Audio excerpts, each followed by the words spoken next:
Very pleased to say that in the studio now we're joined by Sam Johnson from Just Stop Oil. Sam, thanks so much for coming in this morning. You've no paint with you, I hope. I don't have it. No. Well, tell me this, Sam. I noticed on Friday that there was a tweet put out by Just Stop Oil saying that if the government doesn't respond to your demands, that you're going to escalate your campaign. What does that actually mean?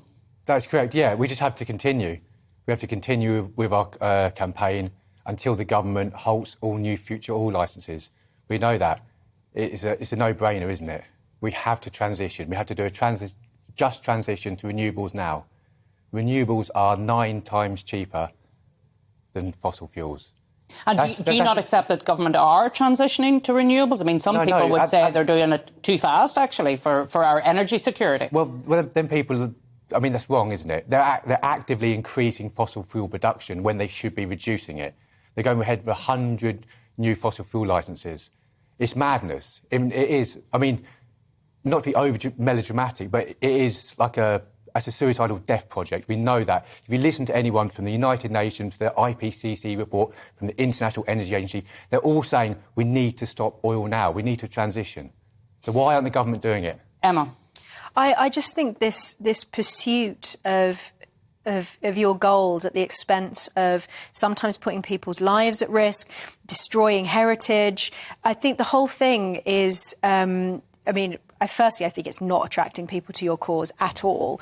I think it's irresponsible, and actually, I think it's cult-like, actually, because it's not engaging with the British public. It's anti-democratic. You're making demands and saying that we are going to commit criminal acts if you don't meet our demands. That is bordering on extremism. It's not. I think the most extreme thing now would be to do nothing, knowing what we know. Well, all the scientists in the world, are they part of this cult? Are we a cult with all the scientists in the world? Are we a cult with the United Nations? Are we a cult with the International Energy Agency? The cult is the government. Even Extinction Rebellion have said that your strategy is too extreme. At the moment, we need civil disruption. That's the only way we can force a change. There's a difference between civil disruption, says she from Northern Ireland, and criminal damage. The criminal damage element of it. Eileen, what's more damaging? Paint over a bit of property, or, say, young children this winter waking up cold, going to school hungry, But why is it an either-or, Sam? Because, I mean, I can't understand why throwing paint over a property is going to advance your cause, because it's actually turning people against you. I mean, that's Emma's point. Well, actually, I would like to say that property that you threw paint over is a building that I have worked in Tufton Street.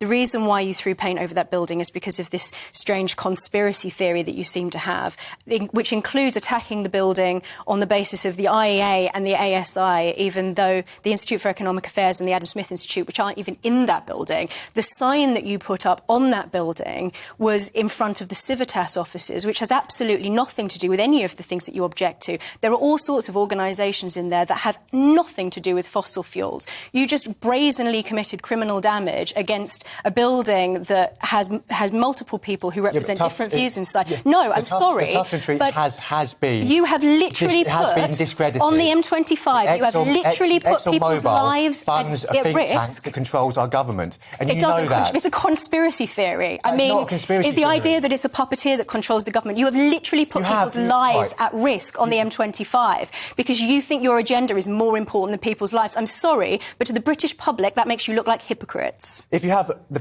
Prime Minister, he earns 160 grand a year.